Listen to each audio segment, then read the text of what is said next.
race fans, this is Jeff. We're here on Racers Reunion TV on racersreunion.com. Still here in York, Pennsylvania, day 2 of the York Nostalgia Nationals and US 30 Dragway Reunion. My guest in this segment is none other than Tommy Groves. Tommy, how about it, man? How you doing? Good I'm doing to be great. Here.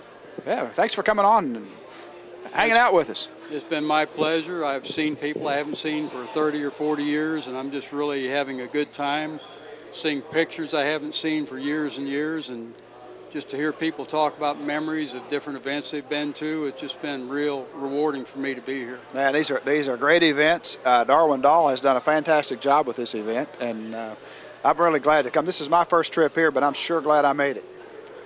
I'm glad I made it too. I almost didn't come, and I thought, well, Sam Auxier talked me into being here. He said, look, there's people expecting you to be here. You better get here. And I said, yeah, you're right. If they're expecting me, I better be there because I don't want to let any fans down. There you go, man. Speaking of those fans, so what we'd like to do with you, since this is the first time sitting with us here and on Racers Reunion, is let's go back and talk about your background, how you got into drag racing and why. Well, actually, as a little boy, I put a Whizzer motor on my bicycle, and so I had a powered bicycle when I was probably 10, 12 years old. My father had a car shop. He had circle track cars. They ran like 37 Plymouth, which had 4 springs, and some of the Fords only had 2 springs. They didn't handle them, go around the corners too well. But I learned how to tune engines and work on cars, and I had an interest in anything I thought could be changed to make it better, faster, or whatever. I would always want to experiment. And in the early mid-50s, I had a 55 Chevy, so it would have been like 57. I started racing it, and I put a Chet Herbert roller cam in it, and immediately, and I had 4 carburetors on it, and I put Hedman headers on it, and this was my street car, and it ran so good that I couldn't believe it, and I could run 8,500 RPM. Most other engines would only run maybe 6,000 RPM, right. And so I started doing things people weren't doing, and I'd get into trouble because of it, like 8,500 RPM, it'd throw the lining off my clutch disc. And so I learned I had to have my disc bonded so it wouldn't throw the lining off. But through all that, I started going to drag racing, and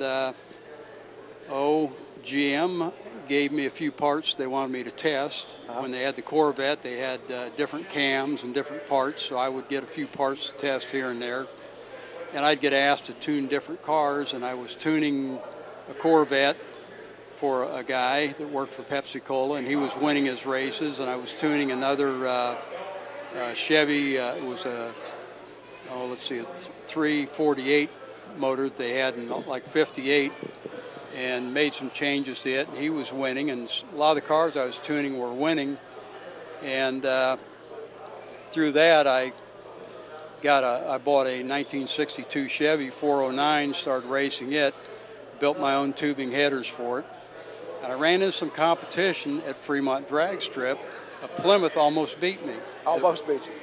I went 103 and a quarter mile, and this was 1962, and the Plymouth went 101, and I only beat him by a few feet. And that got my attention. I didn't think, there's no way I'm going to let a Plymouth beat me. Woke you up. So I go home and I take the cylinder heads off the engine, and I go through and grind the valves and change some valve angles to get a little better air flow. And but through all that, I redid my cylinder heads and redid my headers. I built my own tubing headers. And back out at Fremont a week later, here's this Plymouth again, and we line up for the finals. And I go 106, and he goes 103, and I beat him by a fender. And I'm thinking, boy, this is not going to be good. It's still too close, huh? So I go do more work, pull the engine down a little more and do a little more work, and get back out the drags again, and here's this Plymouth again. And lo and behold, I go 111, and they go 109, and I barely beat them again. And there's no way I want to let a Plymouth beat me.